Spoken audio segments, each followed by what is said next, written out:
That has been the content made easy has been, again, I overthought it, overcomplicated. And I think part of the reason why I did that is because I had been doing things a certain way and I felt like that was working. But in actual all reality, I think it was working, but it wasn't working as far as, getting people to engage, because I think I did a live, I think afterwards, and I told you about how I had a lot of people to engage. Um, and so I'm still learning more ways to kind of tell my story, uh, so that people, I'm not talking at people, but letting them know that we're the same, Right. Mm-hmm. Even though I may be a step further, not saying, that to them, but even though I can help someone, but Right. not feel like I'm talking at them. And I think Right. when people feel like they can relate to you, and that's the thing, because and struggling with trying to be like authentic as well too, because you don't want to come across, and also it's been challenging too, because I sometimes I have felt like, okay, I just don't want to throw the Bible at people, but if I can just deliver it in a way to where they don't feel like I'm hitting them over the head with it. But again, sometimes that's what God wants you to do. And it's like, Right. I don't really want to talk about certain things or do certain things, but if God tells me to talk about it, then hey, I got to talk about it. And sometimes there is no other way to say it than just to say it. Right. Those Yes, you need to but be hit. I always try, even before I even started the ministry, one of the things that I always let people know that, hey, I was once here.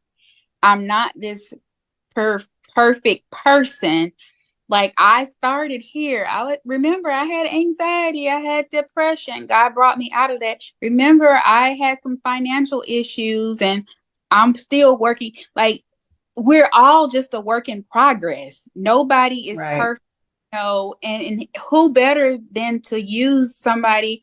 God uses flawed people to help other flawed people. Like, we all have something wrong with us. And I think when people hear the message that way, then I think they don't feel as if you're just some people are going to feel that way regardless, because they're just people are just going to in a season of just where they are going to rebel. And I remember when Right. guess I could call it rebelling, because I wasn't really doing what I was supposed to be doing, but I think that people are just, there's some people out there that genuinely don't know what to do and they need help and they're seeking help.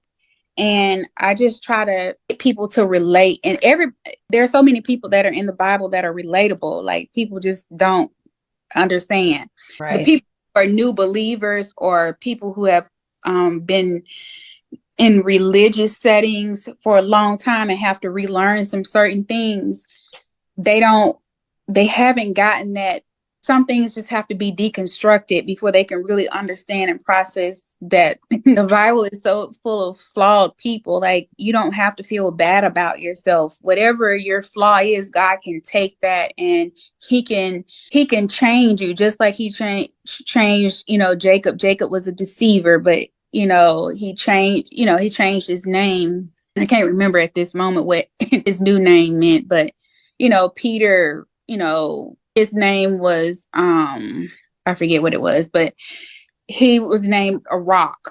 Mm-hmm. Jesus changed his name. Paul was Saul, and then his name was changed to Paul. So, and he was persecuting Christians. So, God uses so many flawed people. Rahab, a prostitute, but I mean, we know that. And so those are stories that I like to talk about, because it shows people that, hey, wait a minute, these people, they kind of messed up like me. The God Yeah, and that still was the point. Like that was the whole point of content for days. Like literally half of it is just sharing your story, like sharing different yeah, pieces of your life, so mm, that you don't feel like, and the teaching will come later. You don't have to teach right now.